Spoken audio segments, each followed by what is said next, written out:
Listen. Do you hear that? That is the sound of the universe. It is a silence so profound, so absolute, that it feels heavy.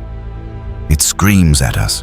For 60 years, we have pointed our radio telescopes at the stars. We have listened to the static of the cosmos, the hum of nebulas, and the rhythmic pulse of dying crowns. We are waiting for a signal, a pattern, a simple hello. But the only thing staring back at us is the void. This is not just disappointing, it is terrifying. It contradicts everything we know about statistical probability.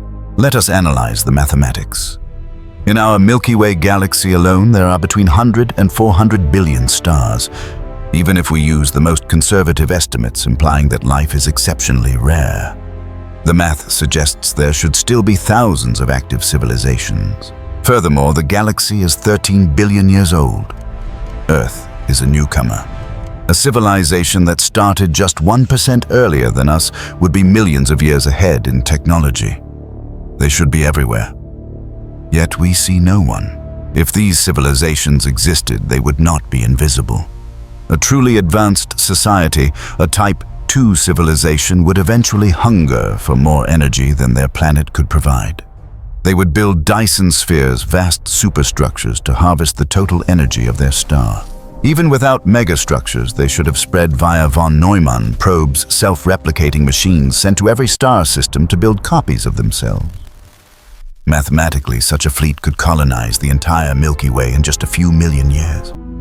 The galaxy should be buzzing with activity. Instead, it is silent. This brings us to the Fermi Paradox. If life is common and time is abundant, where is everybody? There are only two rational explanations. Either we are alone or we are blocked.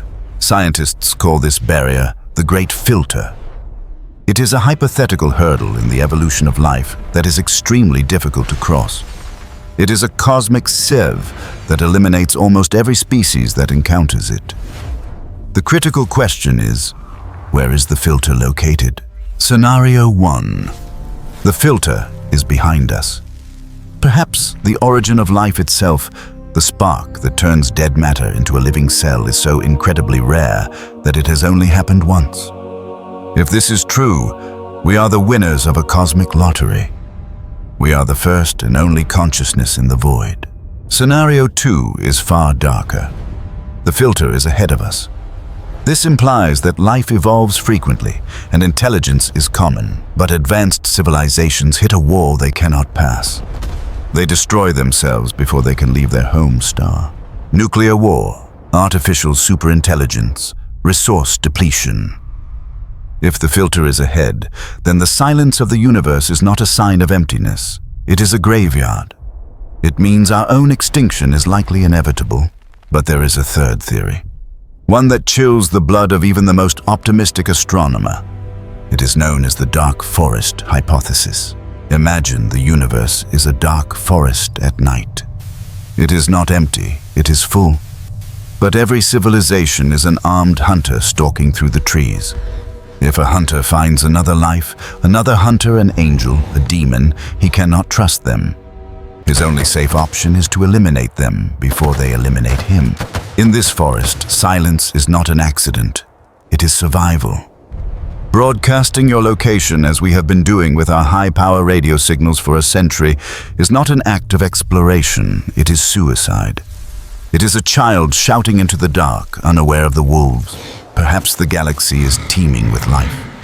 But they are all hiding.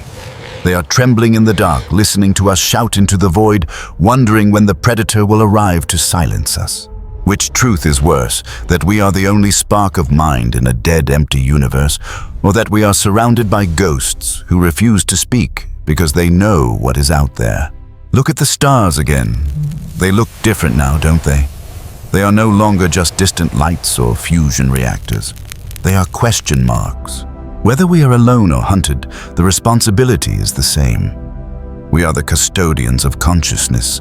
We carry the only known flame in the dark. If we are extinguished, the universe may never know itself again. The silence does not answer us. So we must answer it. We must survive. Because if we go dark, the universe goes blind.